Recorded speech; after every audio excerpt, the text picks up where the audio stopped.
अब यहाँ तक हमने जो है निग्रह संप्रदाय की स्पष्टता, उसकी प्रामाणिकता पर बात कर ली और ये उससे इसका संबंध कितना, उस पर हर तरह से बात कर ली। अब हम दूसरा विषय जो उसने कहा कि मेरे आचरण को देख करके ये तय करो कि मैं आचार्य हूं कि नहीं, प्रामाणिक। मेरे आचरण को देख के तय करो कि भगवती ने मुझे वरदान दिया है कि नहीं। तो अब उसकी पोस्टमार्टम करते हैं। तो बहुत पोस्टमार्टम करता है ना, अब इसकी करते हैं। तो नीचे हमने यहाँ पर लिंक दे दिए गए हैं, आपको वीडियो आप देख रहे हैं तो इसमें आपको वीडियो लगा दिया जाएगा।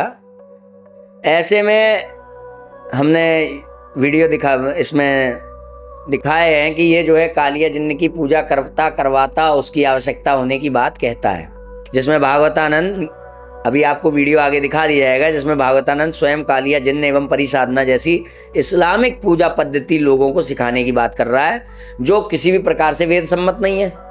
यदि तुम किसी परंपरा का नाम दे दो, वहां पे भी तो होता है, तो वहां तुम ये चेक नहीं करोगे कि नहीं शास्त्र से है कि नहीं, शास्त्र के बाहर नहीं होना चाहिए ना। नाम बताओ किस परंपरा में कहा है, किसने ये मंत्र आपको दिया है कालिया जिन्न का, परिसाधना का। शास्त्र में बात हो रही ना, तस्मात् शास्त्रम प्रमाणम। भाई शास्त्र के बाहर यदि गुरु भी हो तो उसका भी वो करना चाहिए निग्रह ना, तो तुम्हें उनका निग्रह करना चाहिए जो ऐसा दे रहे हैं। तुम उनके आधार पे अपनी गलत चीजों की पुष्टि कर रहे हो। कहां चला गया तुम्हारा निग्रह? या निग्रह संप्रदाय से तुमको मिला कालिया जिन्न परिसाधना का? एक व्यक्ति ने मुझे बहुत परेशान कर रखा था कि मुझे साधना दीजिए, सिद्धि दीजिए, साधना दीजिए, सिद्धि दीजिए। उनको कालिया जिन्न का मंत्र चाहिए था, तो कालिया जिन्न का मंत्र किससे लेकर गए? हमसे लेकर गए। इस फोटो को मैंने भेज दिया और कहा कि ऐसे ऐसे कुछ कर ले। तो इतना सत्य है इसमें, फोटो सत्य। फोटो मैंने भेजा क्योंकि जो डॉट लगे हैं फोटो के नीचे वो मैंने लगाए थे, ये मुझे याद है। क्योंकि जो डॉट लगे हैं फोटो के नीचे वो मैंने लगाए थे, ये मुझे याद है। क्योंकि जो डॉट लगे हैं फोटो के नीचे वो मैंने लगाए थे, ये मुझे याद है। क्योंकि जो डॉट लगे हैं फोटो के नीचे वो मैंने लगाए थे, ये मुझे याद है। लेकिन ये सब जो लिखा है ना कि इससे पहले मेरे पास भेजना पड़ेगा, ये मुझे याद नहीं है। गुरु पूर्णिमा से लेकर अगले पूर्णिमा तक खुले में बैठकर आसमान के नीचे सावन आया बहार आई तेरे बाप शैतान को सजदे की मार आई, परी तू न आई तो तुझे तेरे बाप शैतान की मार आई। 51 माला जप करना है, प्रत्यक्ष होने पर हाथ में फूल गुलाब देना है और साथ रहने को बोलना है। 3 वचन ले लें एवं मृत्यु समय न बिगाड़ने बोले। वो इसकी वास्तविकता क्या है? पहली बात कि सावन आया बहार आई तेरे बाप शैतान को सजदे की मार आई, ये जो मंत्र है ये वास्तविक मंत्र है। और ये मंत्र मैंने आदित्य वैभव को दिया था। 29 जून 2021 को मैंने इसको ये साधना भेजी थी। कब भेजी थी? सुबह 8:50 में। तो क्या है इसमें? रात्रि को 12 बजने के ठीक बाद यदि संभव है तो स्नान करके, अन्यथा हाथ पैर लिंग आदि धोकर, कुल्ला आदि करके, सफेद कपड़ा पहन के, इत्र आदि सुगंधित वस्तु लगाकर खुले आसमान में एकांत में चले जावे, पूर्व दिशा की ओर मुंह करके बैठ जावे, एक धूप जला लें। इसके अतिरिक्त कुछ भी और काम करने की आवश्यकता नहीं है। आकाश की ओर दृष्टि रखकर यदि चंद्रमा दिखे तो और भी उत्तम। निम्न मंत्र को स्फटिक की माला से 7 माला पढ़ें। यह मंत्र शुक्रवार अथवा पूर्णिमा को करें। सावन आया बार आई तेरे बाप शैतान को सजदे की मार आई, लाली तू न आई तो तुझे शैतान की मार आई। प्रयोग पूर्ण होने पर उससे 3 वचन लें। मेरे स्मरण करने पर सदैव आकर मेरा बताया कार्य करें। मेरे और मेरे परिवार प्रियजनों को किसी प्रकार की क्षति कभी न करें। मृत्यु के बाद मेरी ऊर्ध्वगति में किसी प्रकार से बाधक न हो। यदि देवी की प्रत्यक्ष सिद्धि हो जावे तो उसके बाद आप गुरु दक्षिणा में मेरे बताए किसी भी 1-2 कार्य को पूर्ण करा दें। प्रयोग से पहले, प्रयोग के बीच या प्रयोग के बाद में कभी भी इस बात का उल्लेख मेरे अतिरिक्त किसी अन्य से न करें। बहुत सरल है। यद्यपि दीपावली की रात्रि से 3 रात मिट्टी के बर्तन में खीर बनाकर और दक्षिण दिशा होकर रात 12 बजे 108 बार जप करना है। प्रत्यक्ष होने पर पैसा ले लेना है, अधिकतम 10 करोड़, और इसका 25% मुझे देना है। अब विधि तो सही है। कालिया जिन्न वाला यह मंत्र मैंने 3-4 लोगों को दिया था जिनकी आर्थिक स्थिति मुझे लगी कि बहुत गड़बड़ है और बहुत गरीबी में था, वो बाद में बहुत अमीर भी हो गया था। और उड़ीसा के एक व्यक्ति जिसका मैंने संदर्भ दिया उसको भी यह सिद्ध था, और वो 4 लोग मिलकर इसको सिद्ध किए थे। तो इसमें शर्त यही थी कि जो मंत्र देता है, मतलब बताता है, वो 25% उसको देने पर ही वो धन उसको लाभ करता है। उन्होंने अरबी फारसी के मंत्रों से किसी शक्ति की आराधना कर रखी थी, अपने किसी गुरु से प्राप्त करके, वो पीर शक्ति की। तो बहुत बाद में किसी समय मुझे भी कुछ आवश्यकता पड़ी तो हमने कहा कि आप जरा बताइए इसमें क्या होना चाहिए। तो बहुत बाद में किसी समय मुझे भी कुछ आवश्यकता पड़ी तो हमने कहा कि आप जरा बताइए इसमें क्या होना चाहिए। तो बहुत बाद में किसी समय मुझे भी कुछ आवश्यकता पड़ी तो हमने कहा कि आप जरा बताइए इसमें क्या होना चाहिए। तो ऐसी कई शक्तियां हैं जो पीरवाणी तंत्र में है, मुसलमानों के साथ कनेक्ट करती हैं। पीरवाणी जिसमें खुदा, सुलेमान ये सब शब्द आते हैं। आयतल कुर्सी, कक्ष, कुरान, आगे पीछे तू रहमान, धड़ राखे खुदा, सर राखे सुलेमान। यद्यपि मैं अपनी व्यस्तता के कारण उसे नहीं कर सकता, यद्यपि मैं अपनी व्यस्तता के कारण उसे नहीं कर सकता, यद्यपि मैं अपनी व्यस्तता के कारण उसे नहीं कर सकता, यद्यपि मैं अपनी व्यस्तता के कारण उसे नहीं कर सकता। ये मैंने खुद लिखा है। मंत्र दे दीजिए, कोई तंत्र दे दीजिए, कोई सिद्धि दे दीजिए, और मैं बहुत टालता हूँ, फिर इक्का दुक्का किसी को कुछ दे देता था पहले, लेकिन अब इन प्रकरणों के बाद मैं और भी सतर्क हो गया हूँ। अब इन प्रकरणों के बाद मैं और भी सतर्क हो गया हूँ। अब इन प्रकरणों के बाद मैं और भी सतर्क हो गया हूँ। अब इन प्रकरणों के बाद मैं और भी सतर्क हो गया हूँ। अब प्रश्न ये उठता है कि इस प्रकार की अवैधिक पूजा पद्धति भगवतानंद को किस प्रामाणिक संप्रदाय से प्राप्त हुई है। प्रथम तो कोई भी प्रामाणिक संप्रदाय इस प्रकार की अवैधिक पूजा पद्धति का समर्थन नहीं करता। यदि करता भी है तो निग्रह संप्रदाय में प्रामाण्य बुद्धि होने के कारण किसी संप्रदाय द्वारा किए जा रहे इस प्रकार के शास्त्र विरुद्ध कृत्य का निग्रह न करते हुए उसका प्रचार करना यह दिखाता है कि भागवतानंद की प्रामाण्य बुद्धि निग्रह संप्रदाय में भी नहीं है, क्योंकि उसने स्वयं निग्रह संप्रदाय को श्रुति सम्मत बताया है। ऐसे में अपने संप्रदाय की सीमा का उल्लंघन करते हुए किसी और संप्रदाय की वेद विरुद्ध सामग्री का समर्थन करना भागवतानंद को उसी के द्वारा परिभाषित निग्रह संप्रदाय को न मानने वाला सिद्ध करता है। तेरे ही द्वारा तू निग्रह संप्रदाय जो तूने तथाकथित बनाया उसका विरोधी सिद्ध होता है। क्यों? क्योंकि जब तू अपनी अवैधिक सामग्री का पक्ष लेता है तो उसके लिए अन्य परंपराओं का आलंबन लेता है।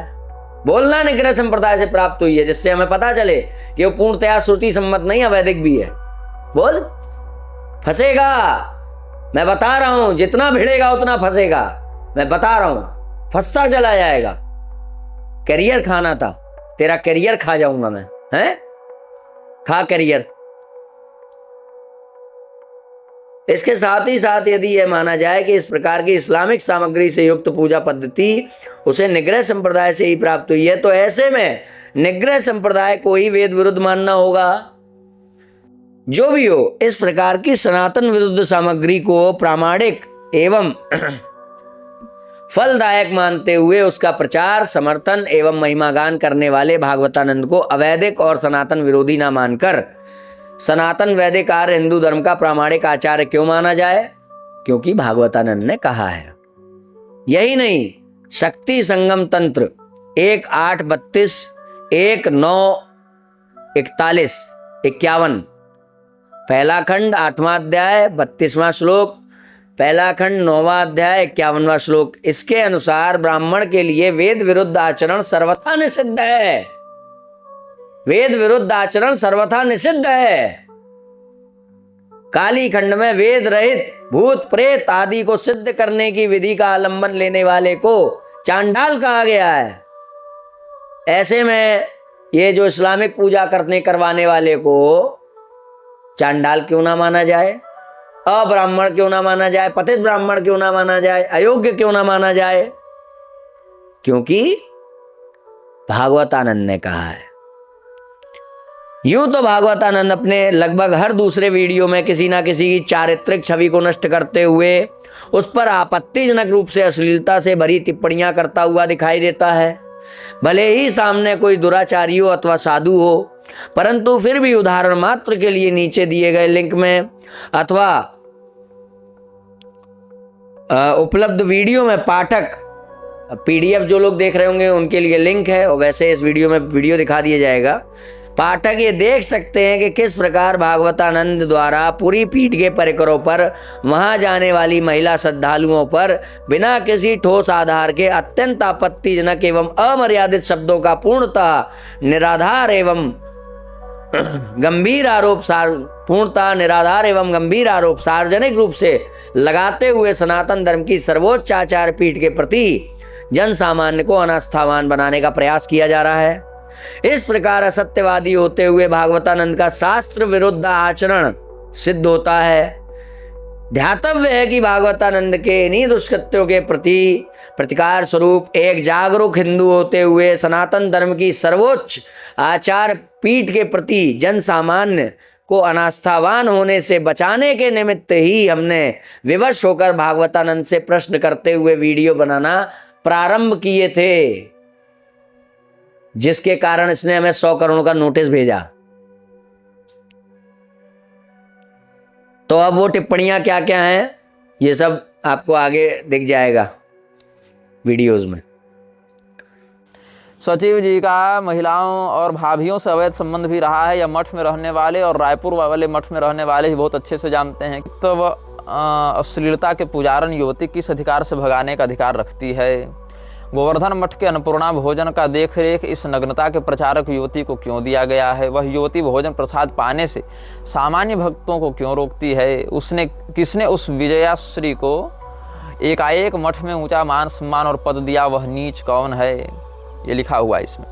3-4 बार विवाह कर चुकी पति बदलू महिला को केवल अर्थ संपत्ति पाने के लालच से क्यों इतना महत्व दिया गया? और भी कई चरित्रहीन महिला युवती को सिर्फ धन और वासना की तृप्ति के लिए मठ और शंकर परंपरा के मान्य सन्यासी जो पूरी पीठाधीश्वर शंकराचार्य जी के कक्ष तक पहुंचाया जा रहा है, क्यों पहुंचाया जा रहा है? सचिव जी को कितने ही बार पिज्जा, कोल्ड ड्रिंक, बर्गर, गुटखा, रजनीगंधा आदि अभक्ष्य पदार्थ का भक्षण करते देखा गया है? क्या यह ठीक है? गोवर्धन मठ की अधिष्ठात्री देवी को चढ़ने वाले दान, आभूषणों, धन की चोरी, परिकरों का चरित्रहीन महिलाओं युवतियों के साथ संबंध, ये पहला विषय है। आगे देखिए, समलैंगिकों का गोवर्धन मठ में प्रवेश। समलैंगिक संबंधों के आरोपी ब्रह्मचारी ऋषिकेश को आदिगुरु शंकराचार्य जी के द्वारा स्थापित मठों में ऊंचे पद पर स्थापित कर शंकर परंपरा को विकृत किया जा रहा है। मठ में वेश्यावृत्ति को बढ़ावा देना, जबकि यहाँ तक के वक्तव्यों को निर्गत करते समय जो आपने वक्तव्य देख लिए हैं, भागवतानंद के पास आने वाले अज्ञात फोन, मैसेज इत्यादि को पढ़ने का नाटक करते हुए दुष्प्रचार किया गया है। ये दिखाया गया है कि मतलब मैं किसी के द्वारा भेजे गए संदेश को पढ़ रहा हूँ, ठीक है। वो ये जो वक्तव्य जो दिए गए हैं, जो अभी आपने वीडियोस में देखे, तो वो किसी संदेश को पढ़ने के रूप में दिखाया गया है। इस वीडियो में कहीं भी भागवतानंद द्वारा इन अक्षरों की प्रामाणिकता पर कोई प्रश्न नहीं किया गया। क्यों नहीं किया गया? भाई, तुम्हारे पास कहीं से कोई संदेश आया है, वो व्यक्ति कौन है उसको सामने लाओ, या फिर किसी के भी द्वारा कोई भी मैसेज भेज देने को और जो है बढ़िया थाली सजा के परोस दोगे तुम। चाहे किसी के लिए भी कोई भी बात हो रही हो, तुम्हारे घर की स्त्रियों के रूप में तुम्हें मैसेज भेज दिए जाएं उल्टे सीधे, और फिर वो पढ़ोगे तुम यूट्यूब पर बिना पुष्टि किए उनकी। हम तो ये कुकृत्य नहीं करेंगे भागवतानंद, पर तुमसे हमें ये पूरी अपेक्षा है कि तुम किसी भी हद तक गिर सकते हो, जैसे कि तुम्हारे घर की स्त्रियों को गाली देने वाले व्यक्ति से तुमने हमें जोड़ा।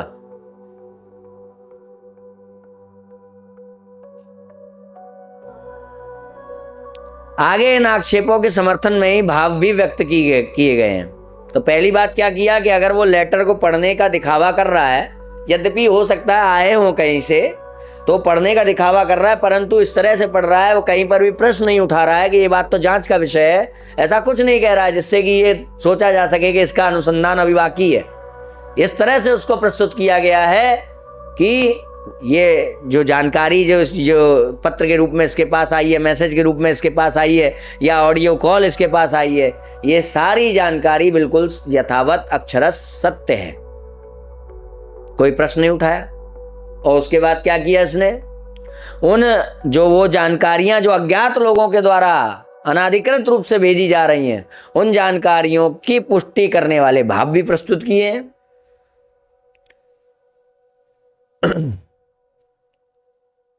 अच्छा, कहीं कहीं तो इन आक्षेपों से जुड़ी सामग्री पर इस प्रकार से कई वक्तव्य कहे हैं जिनके द्वारा इन आक्षेपों को सत्य के रूप में प्रचारित किया जाना सिद्ध होता है। यदि यह नाटक नहीं भी था कि ये पत्र, हम जो कह रहे हैं पत्र पढ़ने का नाटक जो हो रहा है, या फिर ऑडियो कॉल तुम्ही ने बनवाई हो, अगर ये नाटक नहीं भी था तो सुनो, दुर्जन तोष न्याय, तो भागवतानंद को इतने गंभीर आरोप लगाने वाले को सामने लाना चाहिए, उसका नाम बताना चाहिए, जिससे कि लोग विश्वास कर सके, ये व्यक्ति के बोलने की इस व्यक्ति की बात पर हम विश्वास कर सकते, ये निर्णय ले सके।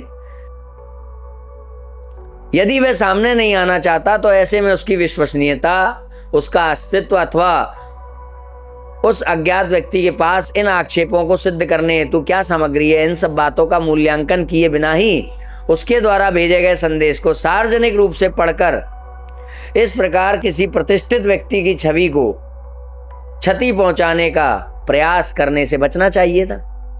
यदि तुम सिद्ध नहीं कर पा रहे तो तुम्हें उसको सार्वजनिक करने से बचना चाहिए। इसी क्रम में अन्य कई वीडियो सहित इस वीडियो में भी आगे भागवतानंद द्वारा स्वयं से भी इसी प्रकार के अनर्गल आक्षेप लगाने के रूप में आपत्तिजनक टिप्पणियां की गई हैं, जिनमें से 2 उदाहरण स्वरूप आगे आपको वीडियो में दिखाए जा रहे हैं। भगवान को पूरी शंकराचार्य से मिलवाया जा रहा है, वेश्याओं को मिलवाया जा रहा है, लेकिन तुम लोग को नहीं मिलने दिया जा रहा है। तब लगता है कि निर्विकल्पानंद वहां इतने साल से क्या सेटिंग कर रहा है दिव्य चैतन्य को बनाने के लिए। शंकराचार्य, दिव्य चैतन्य जी अगर शंकराचार्य बन भी जाते हैं या बनने का चिंतन करते भी हैं ना, तो इतने टुकड़े करके फेंकवा दिए जाएंगे निर्विकल्पानंद के गैंग के द्वारा कि पता नहीं चलेगा दिव्य चैतन्य जी कहाँ गए। तो दिव्य चैतन्य जी की यही नीति। इस वीडियो में भी स्वतंत्र रूप से निराधार आक्षेप, अब यहाँ पहले उसने पत्र को पढ़ने का दिखावा किया कि मैं एक पत्र पढ़ रहा हूं, है ना, जो आक्षेप लगाए, पहले पत्र को पढ़ने का दिखावा किया, और दूसरे में क्या है कि अब जो है वो स्वतंत्र रूप से निराधार आक्षेप लगाने के साथ साथ पूर्व वाले वीडियो की भांति भी किसी अज्ञात व्यक्ति के संदेश को पढ़ने के रूप में भी कुछ आक्षेप लगाए गए, जिस संबंध में हम पूर्व में ही अपना पक्ष प्रस्तुत कराए हैं। प्रश्न उठाना चाहिए था और उनको प्रामाणिक अथवा सत्य के रूप में व्यक्त करने वाले वक्तव्य निर्गत नहीं किए जाने चाहिए थे, उनकी पुष्टि किए बिना, अनुसंधान किए बिना। तो ये जो दूसरा वीडियो है, इसमें जो कुछ मुख्य आरोप जो लगाए गए हैं, जो हम जो देख पाए, ढूंढ पाए, वो आगे आपको वीडियो में दिखाए जा रहे हैं, देख लीजिए। जींस टॉप पहनी हुई स्त्री और कुत्ते को लिप टू लिप किस दे रही है, मुंह से मुंह लगाकर चुम्मा ले रही है, ऐसी स्त्री पूरी शंकराचार्य जी के साथ मंच साझा कर रही है। बताओ, महिला का नाम तो नहीं लूंगा क्योंकि हर बात की अपनी एक सीमा होती है, लेकिन उस सीमा में रहते हुए हम आपको संकेत करना चाहते हैं कि सन्यासी की भी एक सीमा होती है, और सीमा से बाहर जाकर जब सन्यासी मर्यादा का अतिक्रमण करता है तो उसकी वह सीमा खंडित होकर विप्लव का कारण बनती है। तो हम इस बात की सीमा को समझते हुए आप सबको संकेत करना चाहते हैं कि स्वामी निर्विकल्पानंद सरस्वती का जिन महिलाओं के साथ ये अवैध संबंध बताया जाता है, उनमें से बहुत सी महिलाओं के पुत्र वधुओं ने ही अपनी मर्यादा की सीमा में रहते हुए हमको परोक्षतः ये संदेश भी भिजवाया था। लोग जैसे तथाकथित योगाचार्य स्त्री पर भूल से भी दृष्टि पड़ने पर स्नान के पश्चात ही शुद्धता मिलेगी, ऐसी विचारधारा अनिवार्य नहीं हो जानी चाहिए। श्री नाम की लड़की ने कुंभ शिविर की बिक्री पूरी शंकराचार्य के यहाँ 55,000 रुपये प्रति व्यक्ति की और गुरुदेव के नाम से अपने योग की ऑनलाइन कक्षाएं बेचना शुरू कर दी हैं। और हम सभी गुरुदेव के शिष्य, जिस मूर्खा को इतना भी ज्ञान नहीं कि मृच्छ भूमि जाना निषेध है, वह मठ में कैसे बैठे रहती है, ऊपर से उसका और उसके धर्म विरुद्ध षड्यंत्र का पोषक मठ सिद्ध होगा या नहीं, इसका उत्तरदायी कौन है, कौन है, कौन है। अब जिस स्त्री की बात चल रही थी, जिसका नाम विजया श्री बताया गया था, मैं इस स्त्री को व्यक्तिगत रूप से नहीं जानता हूँ। हाँ, ये जरूर है कि शिवांश नारायण द्विवेदी इत्यादि लोग जो आह्वान चैनल के हैं, वो लोग निकटता से जानते हैं, संवाद इत्यादि होता रहता है, ये सब बातें भी सार्वजनिक हैं। इस पर सही नहीं, उनसे संवाद ही क्या, उनके साथ दुष्कर्म भी कर चुके हैं। अब देखिए, ये बात कथित तौर पर यहाँ अब आपको एक वीडियो और दिखाया जाता है, इसमें भी उन आक्षेपों के समर्थन में उनकी पुष्टि करने के निमित्त ये वीडियो भी बनाया गया है। जो पहले आपने आरोप देख लिए, उनकी पुष्टि इस वीडियो में की जा रही है, ये भी देख लीजिए। क्योंकि विजयाश्री के पास ऊपर और नीचे दोनों दृष्टिकोणों से, ऊपर और नीचे मतलब मैं लोक परलोक कहना चाह रहा हूँ, बाकी आप जो अर्थ समझना चाहें समझ सकते हैं। भाई, आपकी चिंतन नियंत्रण थोड़े हैं, हर वो चीज़ है जो मेरे पास नहीं है। तो जो है उसको पता नहीं है, शायद अगर वो सच में भोली भाली है, जो कि है नहीं, मुझे नहीं लगता। जिस लेवल पर उसने अपने अधनंगी तस्वीरें सार्वजनिक कर रखी हैं और जिस प्रकार की पुस्तकें उसने लिख रखी हैं, मुझे नहीं लगता कि वो महिला किसी छोटे मोटे प्रोजेक्ट के चक्कर में है। और जितनी शीघ्रता से सीधे पूरी शंकराचार्य जी, अंडे जी आप ध्यान दीजिएगा, तो शिवांश इतनी सिंपिंग कर रहा है कि ये लड़की खुलेआम कर यूनिवर्सिटी आचार्य का टाइटल नहीं। और पूरी के शंकराचार्य जी के चेले कमेंट करते हैं मेरे वीडियो में कई बार कि विश्वविद्यालय से तुमको आचार्य की उपाधि मिली है। देख रहे हैं इन लोगों का विरोधाभास। ये रिश्ता क्या कहलाता है हमको समझ में नहीं आता है। ये तुम्हारे जैसे ही युवाओं को धर्म में रुचि रखनी चाहिए। चाहे विजय जो हैं वो अंडरवियर में और ऊपर के ब्रालेट में फोटो खिंचाए घूम रही हूँ, लेकिन विजय तुम्हारी तो वाणी में हमको स्वामी करपात्री जी का राज्योत्सव वाला लक्षण दिखाते हुए वचन का अनुभव होता है। इतना ही नहीं, ये कुछ बातें वो न्यायपालिका के पर्सपेक्टिव से भी लिखी हैं, क्योंकि भाई न्यायपालिका में जा रहे हैं तो ये भी तो पता चले न्यायपालिका को, न्यायपालिका के बारे में भी इसने क्या कहा है। जब न्यायपालिका को लेकर के उसकी शरणागत होकर के ये हमसे अपनी रक्षा करना चाह रहा है ये व्यक्ति, है ना, कि हम इसके दुराचरण, इसके जो इसके द्वारा की जाने वाली जो वितंडा है उसका प्रतिकार ना करें। इसलिए जो न्यायालय की शरण ले रहा है, तो न्यायालय को पता होना चाहिए ना कि न्यायालय के लिए इस व्यक्ति ने कितनी धूर्तता से क्या क्या बोला है। आगे चलते हैं। भागवतानंद को अद्वैत से मेल खाने वाले अव्यक्ताद्वैत सिद्धांत के रूप में ब्रह्म तत्व का ज्ञान देने वाले गुरु कौन है, यह विषय तो विचाराधीन है। परंतु इतना सर्वविदित है कि भागवतानंद ने कई बार पुरी मठ के वर्तमान शंकराचार्य स्वामी निश्चलानंद सरस्वती जी महाराज के चरणों में बैठकर आध्यात्म का ज्ञान प्राप्त किया है। तो गरुड़ पुराण के अनुसार, गरुड़ पुराण में कहा गया है कि जिससे आप थोड़ा सा भी पढ़ाई कर लेते हैं वो आपका गुरु होता है? पुरी के शंकराचार्य भी भागवतानंद के गुरु सिद्ध होते हैं। परंतु भागवतानंद सीधे तौर पर पुरी शंकराचार्य के विषय में अनेक बार अमर्यादित ढंग से उपास पूर्वक वक्तव्य निर्गत करता है, तूतड़ाक की भाषा करता है। ये कहता है कि शंकराचार्य जो है किसी प्रवचन में आने के लिए करोड़ों रुपए लेते हैं। ये आक्षेप लगाता है। ऐसे नहीं मैं आ जाता हूँ, आप 1 करोड़ देकर चारों शंकराचार्य को बुला कर ले आइए, आपका सामर्थ्य होगा वो आ जाएंगे, हमको कोई मतलब नहीं है। निग्रहाचार्य को बुलाने के लिए धन नहीं, साहस और सदाचरण चाहिए, बता दे रहा हूँ। और इसके दोगलेपन की बात तो हमने वहां बता ही दी आपको। एक तरफ कहेगा विश्व के वो हैं धर्म के वरिष्ठतम प्रतिमान, और दूसरी तरफ ये आरोप लगाएगा वो मुसलमानों के हितैषी हैं, सनातन धर्म के विरोधी हैं वो हैं। अरे थोड़ा बहुत जो धर्म बच गया है रह जाने दे भाई। इन आचार्यों पे अनास्था जगा देगा ना इन आचार्यों के प्रति, तो तेरे जैसे मुंह वाले के कभी अनुगत चल सकेगी क्या दुनिया? देखा है अपना चेहरा कभी?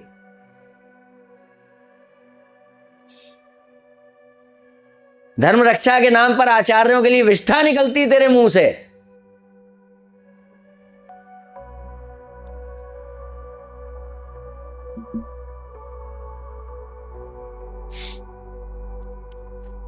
ये अंत नहीं है, उदाहरण है। इन वीडियोस के पूर्व ये जो हमने आपको दिखाए हैं और उपरांत भी कई ऐसे आपत्तिजनक वक्तव्य निर्गत किए जा चुके हैं, वर्तमान में भी लगातार किए जा रहे हैं, जिनके कारण भागवतानंद के विरुद्ध कोई भी ठोस कार्रवाई ना हो तो यह अन्याय होगा। इसीलिए ठोस कार्रवाई हर प्रकार से कर रहे हैं। अच्छा, इसके अलावा एक बात और है। इस सब प्रसंग से हटकर इसकी नीचता की पराकाष्ठा देखो कि यदि कोई व्यक्ति अज्ञतावश अपने घर में कुत्ता पाले हुए है और उसके प्रति स्नेह प्रकट करता है, तो ये व्यक्ति क्या कह रहा है कि कुत्ते के साथ अपनी माता को सुला दो। इतनी नीचता। साथ कुत्ता सुला रहे हो, अपने साथ बिल्ली सुला रहे हो, अपने साथ सुअर पाल रहे हो, अपने साथ कुत्ता सुला रहे हो, उससे रक्षाबंधन कर रहे हो। हाँ, कुत्ता के माथा में तिलक लग रहा है, कुत्ता को राखी बांधी जा रही है, कुत्ता से राखी बंधवाई जा रही है। अरे भैया, कुत्ता को अपनी माँ के पास भेजो, एक आध भाई पैदा करवा लो। हाँ, बुरा लगेगा सुनने में, लेकिन सुनो। और अब जो गुरु का अपमान है वो अनेक शास्त्र वचनों द्वारा दुराचरण कहा गया है। कुछ उदाहरण हम दे देते हैं। अध्यात्म का ज्ञान देने वाला गुरु का सम्मान ना करने पर नरक की प्राप्ति होती है। गरुड़ पुराण 2:4-49। सज्जनों गुरुजनों की निंदा करने वाले यम मार्ग में प्रताड़ित होते हैं। गरुड़ पुराण 2:4-9।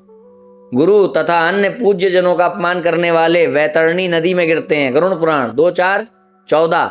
ऐसे लोग नरकगामी होते हैं। गरुड़ पुराण 2:4-36। जिसकी भगवान में जितनी भक्ति है उतनी यदि भक्ति गुरु में भी है तभी वह व्यक्ति परमार्थ को प्राप्त कर पाता है। श्वेता शतोपनिषद 6:23।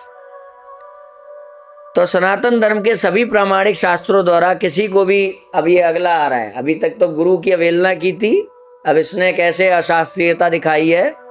सनातन धर्म के सभी प्रामाणिक शास्त्रों द्वारा किसी को भी गाली देना निषेध किया गया है किसी भी स्थिति में, जबकि स्वयं को सनातन धर्म का प्रामाणिक आचार्य कहने वाले भगवतानंद द्वारा अत्यंत निर्लज्जता पूर्वक पुरुषों की तो बात दूर, महिलाओं तक को अश्लील टिप्पणियां सहित गालियां भी दी गई हैं। उदाहरण के लिए आपको यहां प्रस्तुत कर दिया जाएगा।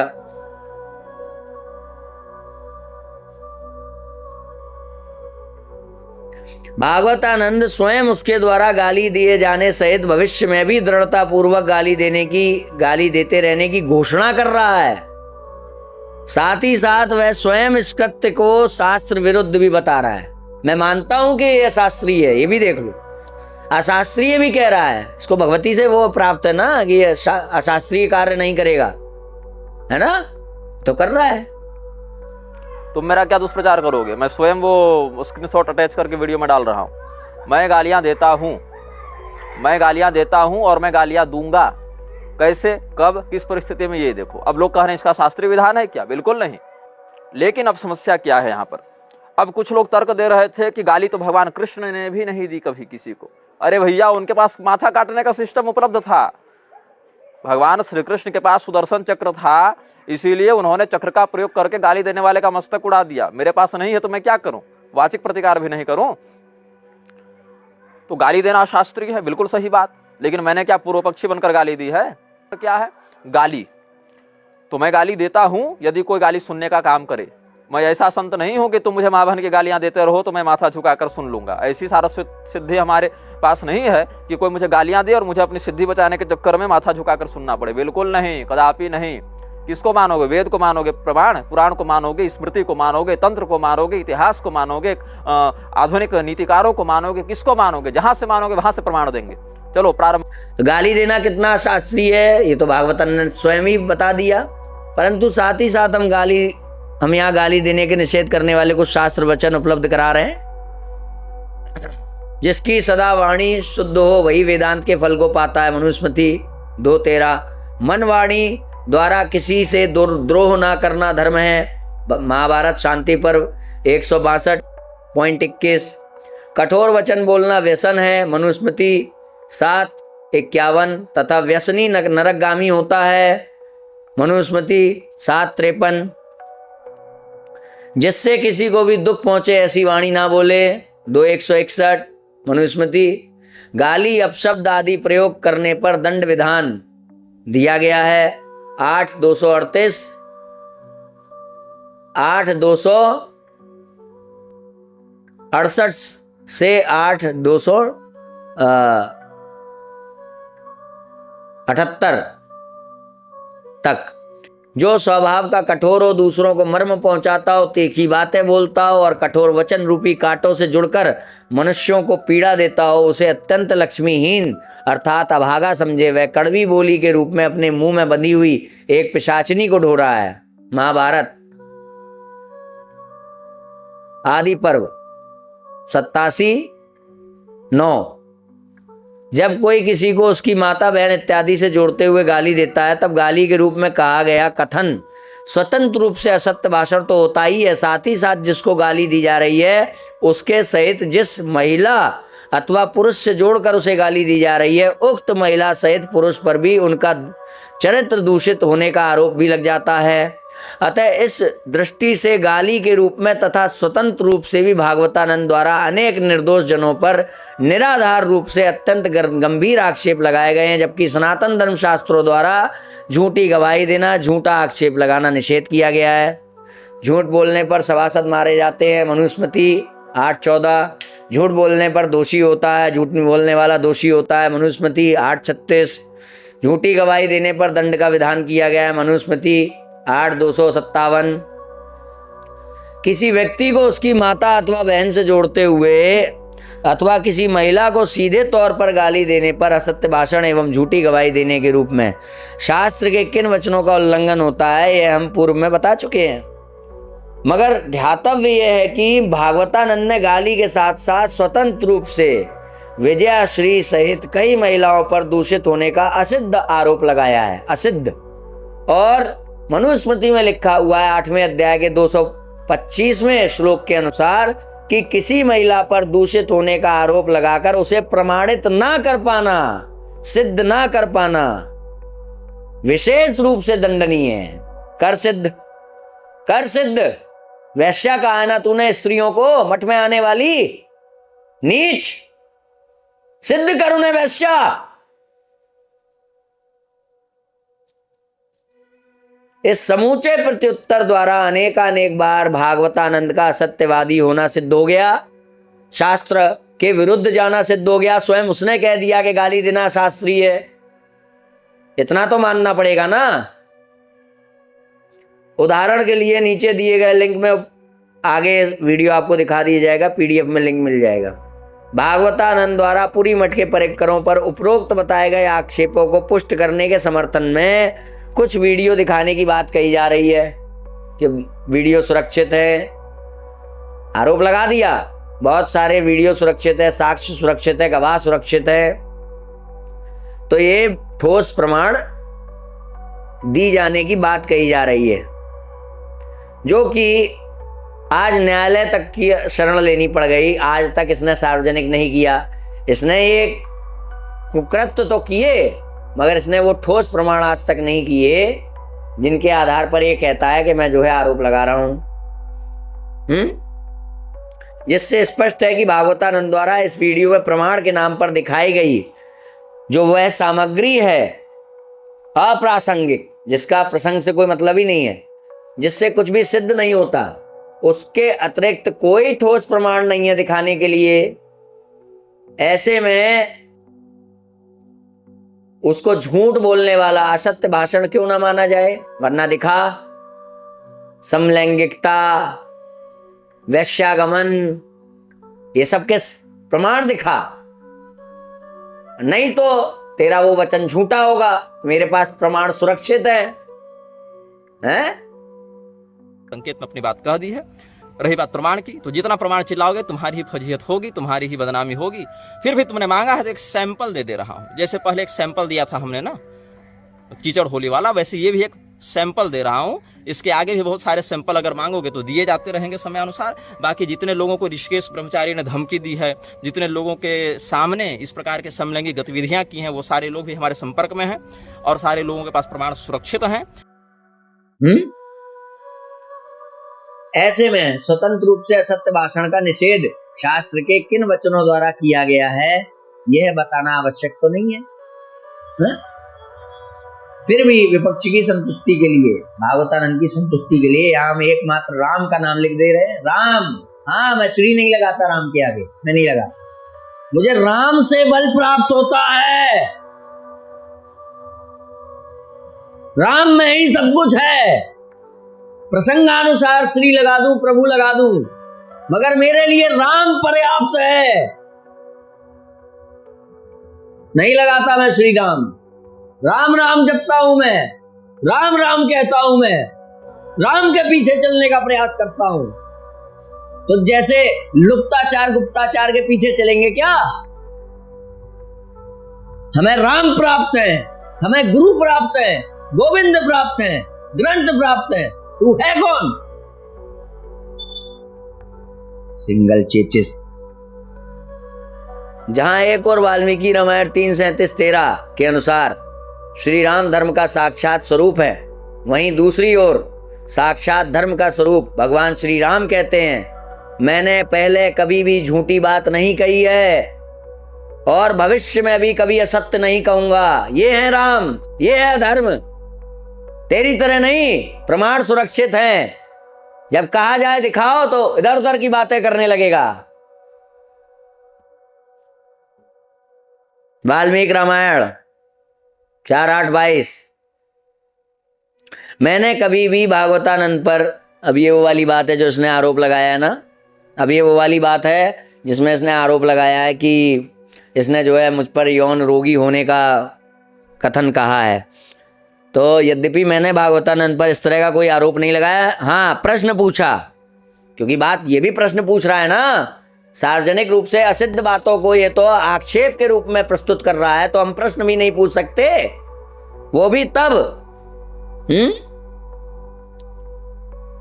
इस संबंध में अनुसंधान पूर्वक स्पष्टीकरण मात्र मांगा था मैंने तो, और जिसके प्रतिकार स्वरूप भागवतानंद द्वारा 100 करोड़ रुपए की मानहानि का दावा नोटिस मुझे भेजा गया।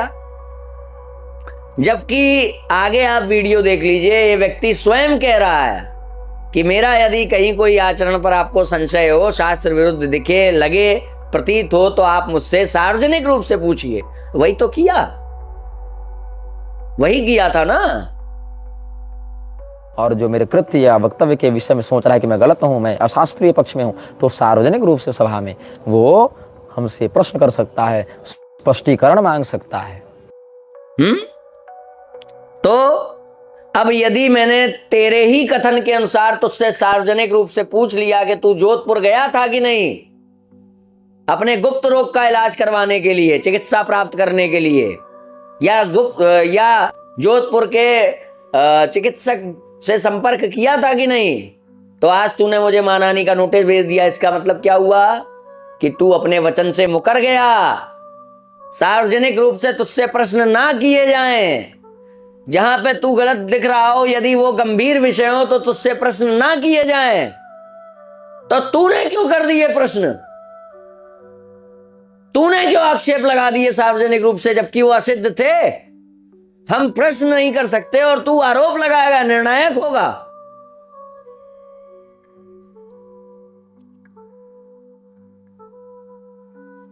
जहां एक और न्यायालय एवं न्यायाधीशों का मुख भी ना देखने की शिक्षा भागवतानंद द्वारा प्रचारित की जाती है। न्यायाधीशों में न्यायाधीश के लिए क्या क्या कहा है? क्या कहा है? जुआरी, शराबी, कबाबी, व्यभिचारी, क्राइम कैसे किया जाए ये योजना बनाने वाले कोठे के दलाल बैठे होते हैं।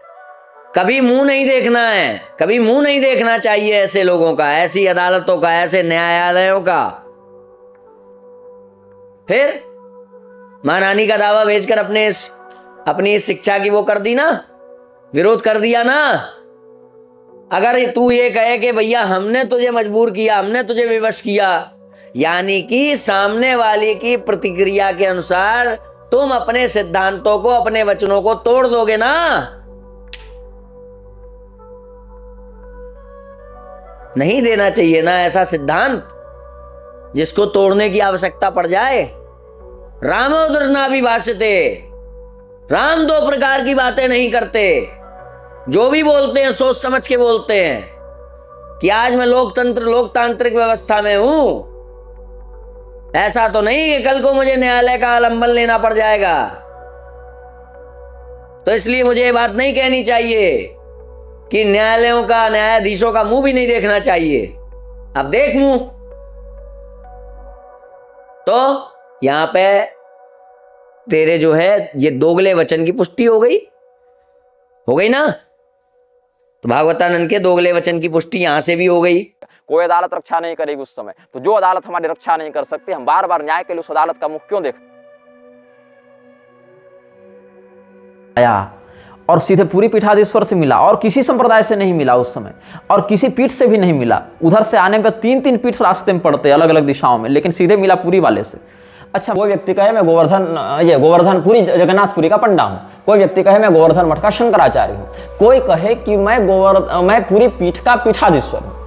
तीनों एक विषय नहीं है। पूरी में केवल पूरी पीठ का अर्थ ये नहीं होता कि पूरी पीठ केवल शंकराचार्य जी की पीठ को कहा जाता है। वहां पर रामानुज संप्रदाय की भी पीठ है, पुरी में है, तो पूरी पीठ के रामानुजाचार्य भी हो सकते हैं। जो पुरी में रामानुजाचार्य जी की पीठ होगी उसको रामानुज पीठ, रामानुज गद्दी कहेंगे। जिगर स्वामी इत्यादि का मठ है वहां पर। तो पूरी पीठ का आचार्य होना, पुरी में गोवर्धन मठ का शंकराचार्य होना, पुरी का देवालय का अर्चक होना, एक ही बात थोड़ी है। कि मुझे यह भी सूचना मिली कि ब्रह्मलीन शंकराचार्य स्वामी स्वरूपानंद सरस्वती भी इसके कार्यक्रमों में आते जाते रहे। अब स्वामी स्वरूपानंद सरस्वती के मत में अगर हम देखें तो अपने निकट संबंधियों के मृत्यु के बाद भी देवकी नंदन ठाकुर जो सामान्य मुंडन इत्यादि भी नहीं कराता, वो धर्मरत्न था। और शंकराचार्य बनने के बाद भी कोई बदलाव नहीं। अपितु कुमार स्वामी जैसे पाखंडी के, धर्मद्रोही के, जो स्वयं को ब्रह्मर्षि कहने के बाद भी संतुष्ट न हो सका तो महाब्रह्मर्षि कह रहा। अब ये शंकराचार्य बन गए हैं या बना दिए गए हैं या उस रूप में प्रचारित हो रहे हैं, अगर ये इस प्रकार का कृत्य करेंगे तो शंकराचार्य जी की परंपरा जो लुप्त हो जाएगी, जिसकी भविष्यवाणी शक्ति संगम तंत्र में है कि मुख्य परंपरा जो शंकराचार्य जी की वो छिन्न हो जाएगी, भिन्न हो जाएगी, विखंडित हो जाएगी। वो क्यों हो जाएगी? ऐसे ही लोगों के ऐसे कुकृत्यों के कारण हो जाएगी जहां पर स्वयं को शंकराचार्य के रूप में स्थापित करने वाले व्यक्तित्वों के द्वारा भी कुमार स्वामी जैसे दंडनीय और बहिष्कृत किए जाने योग्य व्यक्ति के प्रति इस प्रकार का व्यवहार किया जाएगा, उसके कार्यक्रमों में वो सम्मिलित होंगे, उसके साथ उठेंगे बैठेंगे और उसको उस रूप में मान्यता प्रदान करेंगे। अभी क्या है, केवल अपने मठ में डोनेशन आ जाए, हमारे शिष्य समूह बड़े लंबे चौड़े हो जाएं, हम सनातन धर्म के सर्वोच्च के रूप में बैठ जाएं, यहाँ तक कि सगे गुरु भाई हैं दोनों, लेकिन द्वारिका वाले परमाराध्य नहीं बन पाए और परम धर्माधीश नहीं बन पाए, लेकिन ज्योतिष पीठ वाले परमाराध्य भी बन गए, परम धर्माधीश भी बन गए, और बयान क्या जारी करते चल रहे हैं कि शूद्र वर्ण के पास पैसा नहीं था, समय नहीं था, इसलिए बेचारे वेद न पढ़ सके। टीपू सुल्तान के समय परशुराम भाव इत्यादि के द्वारा जो मराठा सेना चल रही थी, वहां पर पिंडारी मुसलमानों के द्वारा, मराठा सेना के बैनर तले पिंडारी मुसलमानों के द्वारा श्रृंगेरी पर जो आक्रमण करके लूट मार मचाई गई थी, उससे त्रस्त होकर तात्कालिक शंकराचार्य ने जो टीपू सुल्तान से सहायता मांगी थी और पाई भी थी, वो बहुत दुर्भाग्यपूर्ण घटना है श्रृंगेरी के इतिहास में, पूरे सनातन धर्म के इतिहास में। लेकिन वह जो द्रव्य दोष लगा है श्रृंगेरी को, उसके कारण श्रृंगेरी की बुद्धि में ऐसी राजनैतिक विकृतियां घुसती जाती हैं जो कई बार उनसे साईं के चमचों की भी विरुदावली बखान करवा देती हैं। जो लोग साईं को श्रद्धा रहने देनी है कि नहीं रहने देनी है आप लोगों को? आप कहते हैं कि जब मुक्तेश्वर सरस्वती जो है शंकराचार्य नहीं है, श्रृंगेरी ने अभिषेक किया तो श्रृंगेरी अराजक हो गई, मतलब आपके लिए बाकी तीन पीठ कुछ नहीं है, वहां के लोग शिव स्वरूप नहीं है, वहां के लोग शंकराचार्य नहीं है, वहां के लोग कुछ नहीं, बस जो है आप ही हैं। तो एक जो महत्वाकांक्षा होती है ना कि पूरे हिंदू धर्म में एकमात्र सर्वोच्च हम बने रहे, हमारे अलावा कोई नहीं। पहले तो बाकी आचार्यों को नकार दिया इन लोगों ने, रामानुजाचार्य, मध्वाचार्य, सब तो। गरुड़ पुराण 2:4:11 और 2:1:15 के अनुसार मन में स्वयं को प्रतिष्ठित समझने वालों का भी शास्त्र द्वारा विरोध किया गया है। जहां एक ओर भागवतानंद की दृष्टि से दिखाई देने वाले अपमान के प्रतिकार स्वरूप भागवतानंद ने हमारे विरुद्ध आपत्ति प्रकट की है, वहीं दूसरी ओर शास्त्रों के अनुसार ब्राह्मण मात्र को सम्मान की नहीं अपितु अपमान की चिंता होनी चाहिए मनुस्मृति के अनुसार, क्योंकि ब्राह्मण को चाहिए मनुस्मृति के अनुसार कि वह सम्मान को विष के समान समझे, डरता रहे और अमृत के समान अपमान की सदा चिंता करता रहे, अर्थात तिरस्कार होने पर खेद ना करे, मान अपमान दोनों को सह ले।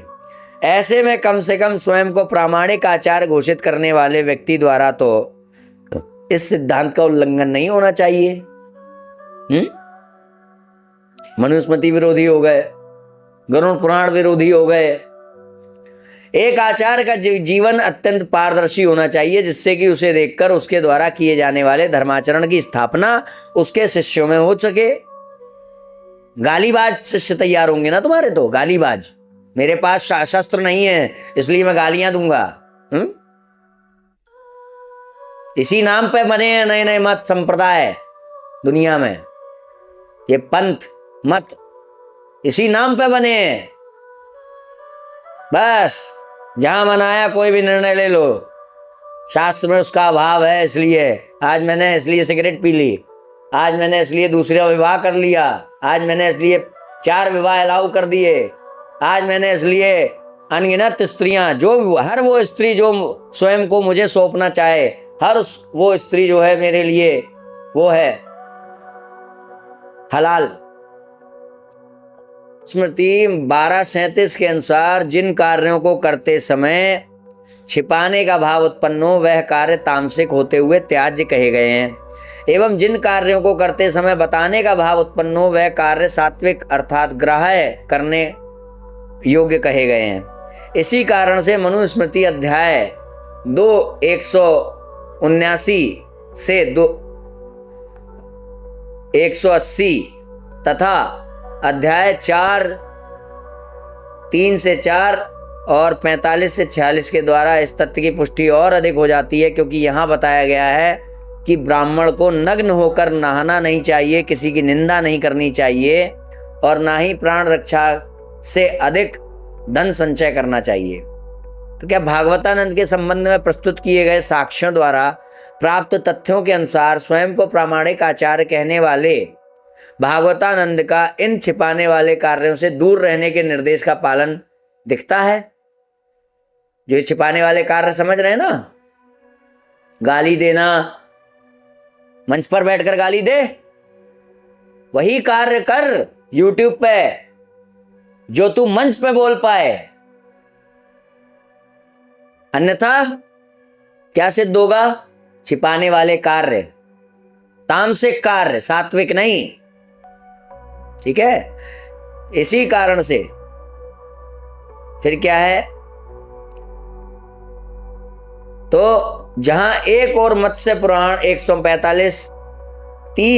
145वें अध्याय के 30वें श्लोक द्वारा अत्यंत विनम्र एवं मृदुल स्वभाव वाले को आचार्य कहा गया है, वहीं दूसरी ओर भागवतानंद द्वारा अश्लील टिप्पणियां की जाती हैं, अत्यंत निंदनीय कठोर वचन कहे जाते हैं, झूठे निराधार आरोप लगाए जाते हैं, अपने ही वचनों का विरोध किया जाता है, असत्य भाषण किया जाता है। क्या इनमें से अधिकांशतः छिपाने वाले कर्म नहीं हैं? क्या वह अपनी भागवत कथा के मंच पर न्यायालय में माता और बहनों से जुड़ी अश्लील गालियां बकेगा? न्यायालय में बकेगा? अपने मंच पर बकेगा गालियां? है ना छिपाने वाले भाव? तो यदि नहीं तो उसे छिपाने वाले तामसिक कार्य करने वाला मानते हुए उसके द्वारा मनुस्मृति की मर्यादा का उल्लंघन क्यों ना माना जाए? क्योंकि भागवतानंद ने कहा है। यही नहीं, भागवतानंद द्वारा उसके गुरु के संबंध में पूछे गए प्रश्न के उत्तर में स्पष्ट ना बताते हुए बताने की घोषणा की जाती है। ये कैसी सात्विक परंपरा है जिसे छिपाना पड़ रहा है? तामसिक। ऐसे तामस आचरण करने वाले को सात्विक परंपरा का आचार किस प्रकार माना जाए? क्योंकि भागवतानंद ने कहा है। शास्त्रों एवं भागवतानंद के अनुसार भी आचार्य सदाचारी होना चाहिए, जिसे देखकर उसके शिष्य भी स्वयं में सदाचरण को स्थापित करते हों। हो सकता है भागवतानंद द्वारा इस व्याख्या में उठने वाले प्रश्नों को नकारने का प्रयास किया जाए, परंतु गाली बकने की बात तो उसने स्वयं स्वीकार की है, उसे किस प्रकार नकारा जाएगा? बोल। क्या सदाचार और धर्माचरण के नाम पर उसके शिष्यों की टोली में माताओं और बहनों से जुड़ी हुई गालियों की स्थापना की जाएगी उनके आचरण में? लतखोर। जिस आचरण को भागवतानंद ने स्वयं शास्त्र विरुद्ध माना है, उस आचरण को शास्त्र सम्मत सदाचार किस प्रकार माना जाए? क्योंकि भागवतानंद ने कहा है। निग्रह संप्रदाय के 3 मुख्य मार्ग बताए गए हैं। शास्त्रार्थ द्वारा अधर्म का निग्रह करना, शस्त्र द्वारा युद्ध में अधर्म का निग्रह करना एवं योग द्वारा संयम पूर्वक आत्म निग्रह करना। यहाँ प्रश्न उठता है कि भागवतानंद द्वारा शास्त्रार्थ के माध्यम से जिसके निग्रह का प्रयास किया गया है, क्या उन सब का निग्रह हो चुका है? यदि नहीं तो शस्त्र के द्वारा उनका निग्रह कब से प्रारंभ करने वाले हो? हैं घोचाचार्य?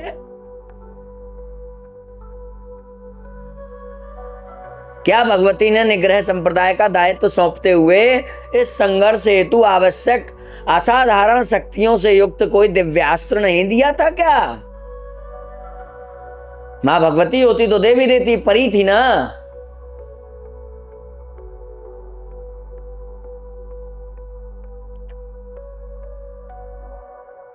जिसके अभाव में भागवतानंद को गालियों का आलंबन लेना पड़ रहा है। मां भगवती ने कहा था गाली देना, मैं शस्त्र नहीं दे रही हूं।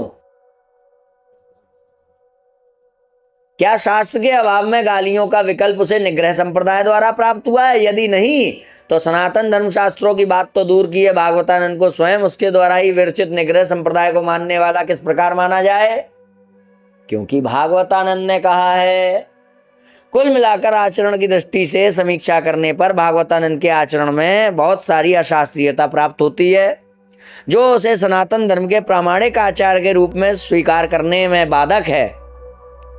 क्या क्या है? अवैधिक अप्रामाणिक इस्लामिक सामग्री से युक्त पूजा पाठ करना करवाना, असत्य भाषण, झूठी गवाही, झूठे आक्षेप या फिर असिद्ध गवाही, असिद्ध आक्षेप, वचन भंग, दोगली बातें, गाली, अभद्र भाषा का उपयोग, गुरु निंदा गाली के रूप में अथवा स्वतंत्र रूप से प्रमाणित ना कर पाने की स्थिति में भी किसी महिला पर दूषित होने का आरोप विशेष रूप से दंडनीय है। छिपाने वाले कर्म करना, सम्मान की चिंता करना, दुराचरण करना, षड्यंत्र करना, ये सब जो है आपके बाधक हैं। आपके अनुसार जो आचार्य के रूप में स्वीकार करने वाली परिभाषा को बताया गया उसी में। और हाँ, आगे और है, ऐसे अशास्त्रीय आचरणों से युक्त व्यक्ति को सदाचारी मानकर किस प्रकार सनातन धर्म के प्रामाणिक धर्माचार्य के रूप में स्वीकार किया जाए, क्योंकि भागवतानंद ने कहा है। इतने पर भी यदि किसी को भागवतानंद में दोष दिखाई नहीं दे रहा है तो ऐसे अंधों के लिए हमारे गुरु जी तदाब जो है चाहते से बात करते, संस्कृत के श्लोक पढ़ देते हैं हमारे गुरु जी। हम निग्रह चाहे कि सम्मान करते हैं, भाई ज्ञान है उसको, चाहे वो जो ज्ञान प्रस्तुत कर रहा हो प्रासंगिक हो अथवा अप्रासंगिक है। सामना तो कर भाई, सामना तो कर, चिथड़े उड़ जाएंगे, चिथड़े। कपोल कल्पित जो संसार बनाया ना ढोंग रच रच के,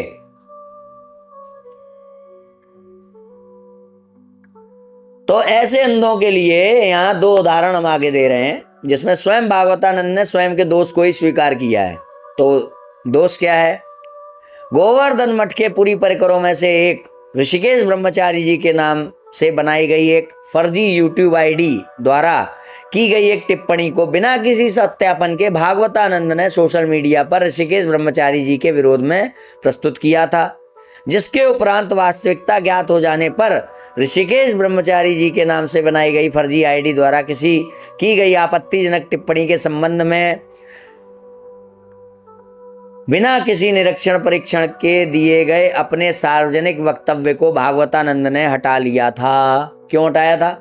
अगर वो सत्य था तो रहने देते, और हटाया था तो इसका मतलब वो असत्य था जो कहा था। और ये अस्थायी क्या होता है भाई? विश्वास नहीं है क्या अपने वक्तव्यों पे? सार्वभौम सिद्धांत नहीं है क्या? क्या होता है अस्थायी? अस्थायी अस्थायी सनातन धर्म के आचार बने फिरते हो, सनातन नित्य स्थायी है, और अस्थायी का रोना रोते हो अपनी हर पोस्ट में। ऐसे ही होते हैं ना धर्माचार्य सनातन धर्म के, जो हर बात को कहते हैं अस्थायी बात है। हाँ,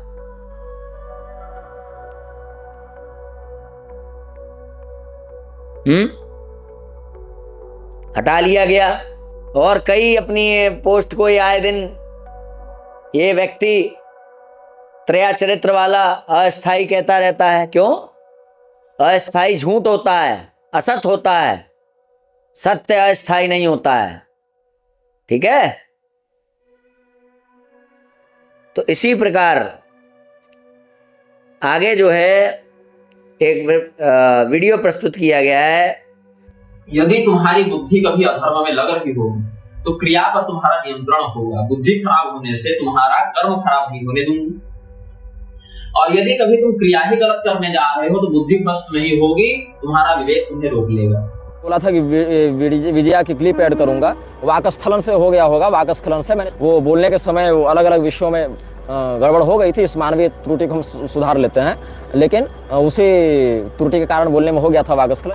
अब जिस स्त्री की बात चल रही थी, जिसका नाम विजयाश्री बताया गया था, मैं इस स्त्री को व्यक्तिगत रूप से नहीं जानता हूं। मैं इसी वीडियो में एक वीडियो अटैच करूंगा आप लोगों के लिए, जिसमें आप देखिएगा कैसे पुरी के शंकराचार्य जी के मंच पर वो स्त्री बैठी हुई और सम्मान के साथ वाकस्खलन से हो गया होगा। वाकस्खलन से मैंने तो इस लड़की का फेसबुक हैंडल भी हमने बता दिया और इसका एक पॉडकास्ट का लिंक भी दे दिया। वहां आप स्पष्ट सुन सकते हैं कि ये विदेश इत्यादि भी आती जाती रही है, वहां से भी इसका उठना बैठना है। और पुरी के शंकराचार्य जी के मंच पर एक संदिग्ध सूत्रों वाली स्त्री का अचानक से आना और अचानक से उसका मठ में इतने महत्वपूर्ण स्थान पर बैठ जाना, वाकस्खलन से हो गया होगा। वाकस्खलन से मैंने और पुरी के शंकराचार्य के मंच पर रिदम कपूर को बैठने दिया जा रहा है। वाकस्खलन से हो गया होगा। वाकस्खलन से इंस्टीट्यूशन उसका है UISF, universal yoga sports federation, जिसकी उत्तराखंड प्रेसिडेंट है रिदिमा कपूर, जो पुरी शंकराचार्य जी के साथ मठ में मंच साझा कर, अलग अलग शिविरों में मंच साझा कर रही है। वाकस्खलन से हो गया होगा। वाकस्खलन से UISF की उत्तराखंड स्टेट प्रेसिडेंट मंच साझा किसके साथ कर रही है?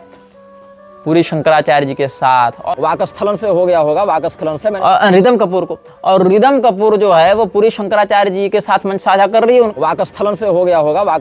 यदि तुम्हारी बुद्धि कभी अधर्म में लग रही हो तो क्रिया पर तुम्हारा नियंत्रण होगा। बुद्धि खराब होने से तुम्हारा कर्म खराब नहीं होने दूंगी। और यदि कभी तुम क्रिया ही गलत करने जा रहे हो तो बुद्धि भ्रष्ट नहीं होगी, तुम्हारा विवेक तुम्हें रोक लेगा। जिसमें उसने यह स्वीकार कर लिया है कि उसकी जीवा द्वारा वाक स्खलन हो जाने के चलते उसने विजयाश्री नाम से किसी और महिला के वीडियो को दिखा दिया, या फिर किसी और महिला के वीडियो को उसने वाक स्खलन के चलते विजयाश्री बोल दिया। वो बात और है कि एक बार नहीं बोला है, कम से कम 5-6 बार बोला है, ठीक है, मगर बोला है, उसको उसने वाक स्खलन कहा है। अब फिर भी इस वीडियो में जो आपको अभी अभी दिखाया गया है, भागवतानंद ने स्पष्ट किया है कि उसकी कर्मेंद्रियों द्वारा ऐसा कोई आचरण हुआ जो उचित नहीं था। भाई वाक स्खलन से निकला तो क्या, असत्य भाषण निकला ना वाक स्खलन से। जीवा फिसल जाने के कारण तुम्हारे मुख से असत्य भाषण निकला ना, हैं? तो क्या हुआ, ऐसा कोई कार्य हुआ तुम्हारी कर्मेंद्री से जो कि उचित नहीं था, तुमने स्वीकार भी कर लिया। अशास्त्रीयता तो तुमने स्वीकार कर ही ली है गाली देने के रूप में। तो अच्छा, यहां राम का विरोध हो ही गया, क्योंकि राम जो भी बोलते हैं सोच समझ के बोलते हैं। अब तुम राम की भी कोई बात ले आना, ये देखो यहां पे भी राम ने दोहरी बात की है, तुम तो यही करोगे ना। विधर्मी की यही पहचान होती है, वो जिसको मानने का दावा करता है एक दिन उसी पे उंगली उठाता है, उसी का विरोध करता है। करो, आओ सामने, बता दो समाज को तुम राम के कितने बड़े शत्रु हो। ये भी कर लेना। पहले शंकराचार्य का, पूरी शंकराचार्य का की महिमा गान करते नहीं थकते थे, है ना। जब पूरी शंकराचार्य के यहाँ दाल नहीं गली, तुम्हें हवा नहीं दी गई वहां, तो आज उनका उपहास उड़ाते नहीं थकते हो, है ना।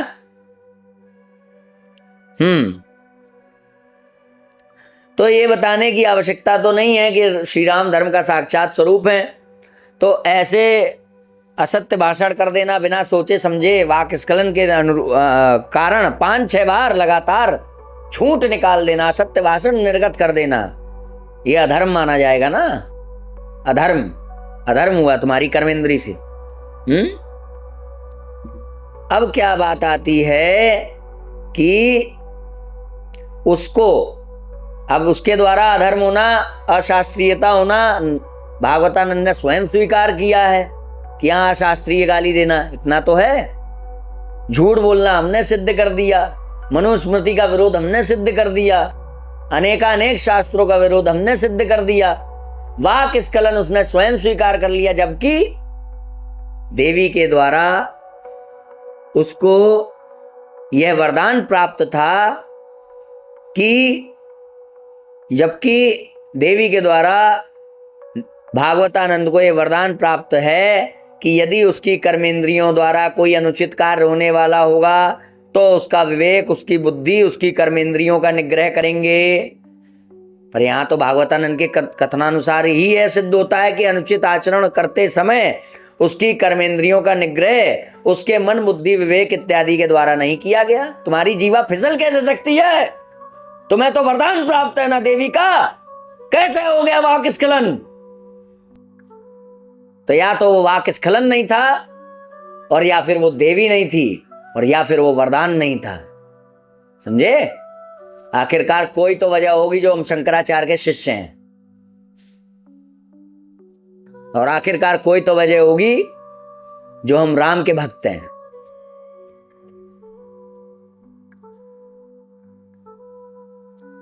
वाक स्खलन तुम्हारी कर्मेंद्रियों द्वारा होने वाली एक गलती है, जबकि तुम्हें वरदान प्राप्त है कि तुम्हारे द्वारा ऐसा नहीं होगा। तुम्हारा मन, बुद्धि, विवेक, चित्त इत्यादि उसका निग्रह करेंगे। ऐसे में देवी का वरदान निरर्थक सिद्ध होते हुए उस वरदान के असत्य सिद्ध हो जाने की स्थिति में भागवतानंद द्वारा उसके प्रामाणिक आचार्यत्व के विषय में कही गई पूरी कथा को, जब देवी का वरदान कपोल कल्पित, तो देवी से जुड़ी हुई अलग अलग अन्य चीजों को कपोल कल्पित क्यों ना माना जाए? क्योंकि भागवतानंद ने कहा है, अंततो गत्वा जब ये सिद्ध हो ही चुका है कि भागवतानंद ने कुछ कार्य ऐसे किए हैं जो उसे नहीं करने चाहिए थे, क्योंकि श्रीमद् भगवद गीता 16:24 के अनुसार कर्तव्य तथा अकर्तव्य के विषय में एकमात्र शास्त्र प्रमाण है। ऐसे में कम से कम स्वयं को आचार्य कहने वाले के द्वारा शास्त्र विरुद्ध आचरण को तो वही कार्य मानना पड़ेगा जो उसे नहीं करना चाहिए था। हा? ऐसे में भागवतानंद द्वारा बताया गया माँ भगवती का वह वरदान भी सार्थक सिद्ध नहीं होता, जिसके अनुसार भागवतानंद द्वारा किसी भी प्रकार से ऐसा कार्य ना किए जाने का दावा किया गया था जो अनैतिक अशास्त्रीय हो। कुल मिलाकर उसे वरदान प्राप्त था कि उसके द्वारा कोई भी दुराचरण नहीं होगा। ऐसे में भी उसके द्वारा इस प्रकार के अनेक दुराचरण का होना यह सिद्ध करता है कि या तो उसे देवी के रूप में दिखाई देने वाला तत्व वास्तविकता में देवी नहीं, बल्कि तुम्हारा वो कालिया, जिन्न, परी इत्यादि थे, कोई बुरी शक्ति है जो भागवतानंद के माध्यम से धर्म का क्षय और अधर्म का प्रचार करने हेतु कार्यरत है। अथवा भागवतानंद द्वारा वर्णित वरदान वाली बात असत्य है, कोई वरदान नहीं मिला, देवी ही नहीं दिखी, या तो दिखी तो बुरी शक्ति दिखी और या फिर दिखी नहीं, वरदान मिला ही नहीं। यदि ऐसा है तो इस प्रकार भागवतानंद के असत्यवादी होने के कारण उन सारे घटनाक्रमों के अस्तित्व पर भी प्रश्न चिन्ह उठ जाता है, जिनकी प्रामाणिकता के लिए मात्र भागवतानंद के शब्द ही प्रमाण के रूप में प्रस्तुत किए जाते हैं। एवं जिसके लिए बात बात में मैं जनेऊ ले सकता हूँ हाथ में, मैं गंगा में उतर सकता हूँ, मैं जनेऊ ले सकता हूँ, जाकिर नायक भी बोलेगा मैं जनेऊ हाथ में ले सकता हूँ, मान लेना उसकी बातें। वो सनातनियों से कह रहा हूँ जो बनते हैं निग्राचार, सब कुछ शास्त्र से बोलता है।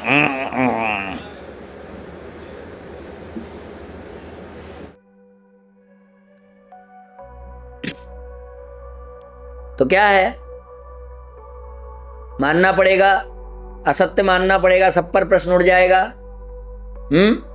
जिनके उसकी वेद सम्मतता, निग्रह संप्रदाय से उसके संबंध, निग्रह संप्रदाय का अस्तित्व, निग्रह संप्रदाय का स्वरूप जो उसके द्वारा विरचित है, इन सब चीजों पर प्रश्न उठ जाएगा। इनकी कैसे प्रामाणिकता सिद्ध होगी? फिर भागवतानंद के सब पर हो जाएगा। तो ऐसे में भागवतानंद द्वारा बताए गए वृतांत को कपोल कल्पित क्यों ना माना जाए? क्योंकि भागवतानंद ने कहा है। ध्यातव्य है कि अनादिकाल से प्राप्त सनातन वैदिक शास्त्रों के विरुद्ध नया शास्त्र लाने पर उसे लाने वाले को सनातन विरुद्ध मत, पंथ अथवा विधर्मी नास्तिक कहा गया है। एवं पूर्व से ख्यापित वैदिक तात्पर्य के विरुद्ध नवीन सिद्धांत अर्थात वेद, उपनिषद, ब्रह्मसूत्र, भगवद गीता अथवा अन्य तात्विक विवेचना करने वाले सनातन शास्त्रों पर किसी नवीन सिद्धांत को उद्भाषित करने के समर्थन में भाष्य करने पर ही किसी को स्वतंत्र रूप से संप्रदाय माना जाता है। वह बात और है कि उस स्थिति में भी उसके द्वारा दिए जाने वाले सिद्धांत की प्रामाणिकता अथवा युक्ति के आधार पर प्रश्न उठाया जा सकता है, होगा। परंतु जब तक कोई श्रुति और उसके अर्थ के लिए किसी भी पूर्व से ख्यापित परंपरा पर ही निर्भर करता है, तब तक उसे स्वतंत्र रूप से किसी नवीन अथवा लुप्त संप्रदाय के आचार्य के रूप में स्वीकार किया जाना बिल्कुल भी युक्त सिद्ध नहीं होता।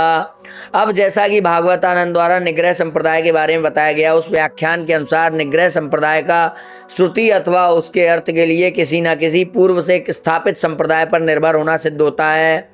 निग्रह संप्रदाय की ना ही धर्म की व्याख्या नवीन है, ना ही ब्रह्म की व्याख्या। ऐसे में उसे किस आधार पर स्वतंत्र रूप से प्रामाणिक संप्रदाय एवं भागवतानंद के कथित व्याख्यान के अनुसार निग्रह संप्रदाय में नियुक्त किसी को स्वतंत्र रूप से निग्रह संप्रदाय के रूप में स्वीकार किया जाए? क्योंकि भागवतानंद ने कहा है। जब भागवतानंद के आचार्यत्व की प्रामाणिकता के संबंध में होने वाले प्रत्येक प्रश्न का एक ही उत्तर है कि भागवतानंद को सनातन धर्म का प्रामाणिक आचार्य इसलिए मानना है क्योंकि भागवतानंद ने कहा है, तो ऐसे में स्वघोषित आचार्य उसे क्यों ना कहा जाए? भागवतानंद को आचार्य किसने घोषित किया? इस प्रश्न के उत्तर में जब भागवतानंद स्वयं ये कहता है कि उसे आचार्य घोषित करने में केवल वह स्वयं अधिकृत है, अर्थात उसे आचार्य घोषित करने वाला वह स्वयं है, जबकि विपक्षी द्वारा नोटिस में बताया गया है कि शाक्त संप्रदाय द्वारा उसे यह उपाधि प्राप्त हुई है। नहीं हुई है, उसी ने दी है या भगवती ने दी। भगवती के लिए वचन चाहिए, प्रमाण चाहिए, और किताब में कहा है कि खुद मैं खुद ही खुद को दे सकता हूँ। तो ये सब सरासर झूठ हो गया। हम विपक्षी को सनातन धर्म, विपक्षी यानी भागवतानंद, हम भागवतानंद को सनातन धर्म का प्रामाणिक आचार अथवा निग्रहाचार कहने का पुरजोर विरोध करते हैं, क्योंकि जिस प्रकार किसी भी अनाधिकारी को राष्ट्रपति, प्रधानमंत्री, मुख्यमंत्री, एसपी, कलेक्टर, ये बात न्यायपालिका को बताई जा रही है, इत्यादि महत्वपूर्ण उपाधि दे देना समाज के लिए घातक है, उससे कहीं अधिक सनातन धर्म के प्रामाणिक धर्माचार्य की उपाधि किसी भी अनाधिकारी को दे देना मानवता के लिए, धर्म के लिए अत्यंत घातक है। तो ये हुआ आचरण के अनुसार, युक्ति के अनुसार भागवतानंद के द्वारा बताए गए कथित निग्रह संप्रदाय के स्वरूप का खंडन, अगर वो है तो, और भागवतानंद के निग्रहाचार्य होने का खंडन, उसके आचार्यत्व का खंडन, ये हुआ।